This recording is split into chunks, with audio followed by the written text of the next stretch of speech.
To the NFL now here on First Take. The Eagles got back on track with a much-needed 31-0 blowout against the Raiders on Sunday. Jalen Hurts rebounded from his 4-interception game a week ago, throwing for 3 touchdowns, no turnovers. The win snapped a 3-game losing streak and was Philly's first shutout in 7 years. Yesterday, Jalen Hurts spoke on his team's offensive performance. Right now, you win games based off of identity, and the thing for us is we've gotten to this point, and we've been able to get to this point and be playing for the games, be playing in big time games, not really establishing an identity. And so I think it is healthy to have won games in a lot of ways, and I think it's encouraging to be able to build off of something positive. Okay, Peter, let's dive a little bit further into what we just heard from Jalen Hurts. They had lost 3 in a row, then they have a dominating win against the Raiders. Are you convinced now their offensive issues are done? I think it was important to have an effort like that. I think it was actually very significant to perform that way, given the week that was in Philly leading up to it. If you recall, Mad Dog, it was, should we see Tanner McKee? It was, can we possibly beat them when they've got Max Crosby and we have no Lane Johnson or Landon Dickerson? It was, how do we stop Brock Bowers? And what they did was, everyone in Philly woke up, snowstorm, dug themselves out, went to their only 1 o'clock game in all last 2 months. And the first play from scrimmage, Saquon went for 1 yard, and everybody was hissing. Okay, here we go again. And they proceeded to just absolutely dominate the rest of the way. They win 31-0. I don't care if the Raiders are not the 76 Steelers or the 85 Bears. They got everybody off their backs for at least a moment. Now, offensive identity, they ran the ball 47 times. They actually showed that they can do this if they have to. And they showed that, hey, we could run it down a team's throats. Do I think they fixed everything? No, I don't. But when you've got 2 games against the Commanders with no Jaden Daniels, still to kind of work out some of the kinks left on the schedule, this is about as easy and as fortunate a situation a defending champion has had in the final month of a season. Yeah, I can't read a thing into it there, Peter, myself. I mean, the Raiders are horrendous. They had 75 yards of offense, 46 yards. They ran the ball. They stink. They're awful. I don't know what the story is about Pete Carroll. He may not last. Who knows? I cannot. And Hurts was so bad on nothing. Okay, they beat the Raiders. They win the division. They're going to be the 3 seed. Dallas is out. They're going to be the 3 seed. What if it was the other way, though? Well, I wasn't. I mean, if the Raiders won, then we really have a major collapse on our hands. Then we lead the program with it, from that standpoint. Boy, the Eagles are dead. But I can't read. And I'll say the same thing this weekend against Washington. Commanders will be competitive. Sure. But I'll say the same thing. Let them go win in Buffalo in 2 weeks. Bills will need the game. Let them go win the game up in the snow in Orchard Park before I believe that the Eagles are back on the right track. Felt like a get-right game. Go ahead, Stephen A. I completely agree with Doggy. I'm of the mindset I don't want to hear anything about the Eagles and overcoming their doldrums and their offensive woes until they go up against Buffalo. Am I supposed to sit up there and be concerned about them against the Commanders coming up and Marcus Mariota or whomever the hell is quarterbacking for them? Am I supposed to be concerned about that? I mean, Jaden Daniels is sitting down for the season. He's out for the rest of the year. We ain't thinking about Washington right now. Come on now, let's stop that nonsense. And the Raiders, awful.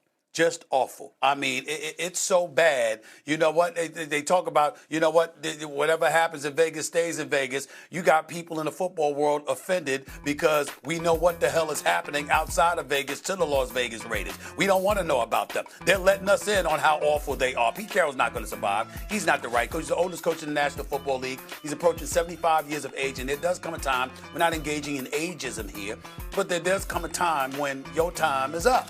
And I think with Pete Carroll, that definitely is the case. And we can't take anything seriously about the Las Vegas Raiders at this particular juncture. The Philadelphia Eagles turned over the ball a league high 9 times over the previous 3 games during their 3-game skid.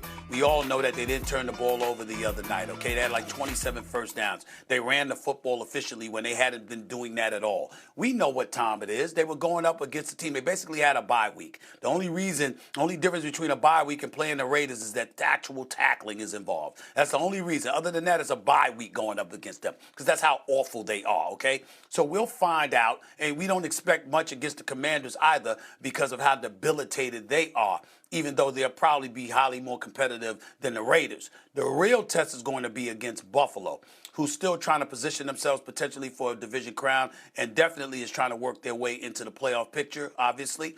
and they're going to treat the game with the importance that it deserves. How the Eagles fare against them is going to tell us a lot more than anything we're talking about at this particular moment in time in the immediate aftermath of a win against the useless Raiders. I actually would argue that the Commanders would be a good litmus test. Like, their 3 losses were to 3 good teams, right? In the Chargers, Bears, and the Cowboys. And obviously the second half wasn't good. But the Raiders, I mean, come on. I get it. Come on. I get it. I also have been in these chairs where they lost to the Cardinals 2 years ago at home in a similar game when they were 12 points favorites, and we came out and said the world is melting, and we let off the A block with it, and the NBA Cup took a back seat to what's wrong with the Eagles. Good comparison. It's fair, and I'd say this. For at least a few days, they can breathe. Because the last month there has been a pressure cooker. And that WIP local radio station, they were talking about sarcastically giving the offense a standing ovation no matter what because they needed the positivity. Yeah. They can't, there's no fangs to that anymore. And I don't even know if they do need to win that Buffalo game or even play well in that Buffalo game. To me, the playoffs are all that matter. You're defending champs. Buffalo's playing for everything. Eagles, looks like the NFC East is theirs. Well, the Eagles are going to be playing that second road game on the road. They're going to be the 3 seed in the NFC. Yeah. And also, there was like 30 plays that the Eagles ran with Jalen Hurts under center. That's the most they did against anybody this season. So what does that tell you? What that tells you is that they used the Raiders as an experimentation. You understand? That's what they did. Let's experiment here. Let's try this. Let's try. If it'll work against, if it'll work against anybody, it'll work against them. So that'll tell us something. Let's practice here. They used it as a practice game, okay? That's what they did, and that's what they should have done. So props to them for being able to do that, but there are stiffer tests that await down the road. The Eagles allowed 75 yards of offense. Someone brought that up already in this game. It was their fewest yards allowed since 1955. Add that to the almanac. Wow, how about that? In the brain. Could channel that in a few more years. All right, coming up. Coming up on First Take, a lot of questions are swirling around Kansas City. But someone says, do not count them out as Super Bowl contenders for next season. Plus, we missed Mad Dog last week. We really did. But he is back, ready to air his grievances. What are you mad about is coming up here on First Take. Can't wait. What do you got? You got a lot.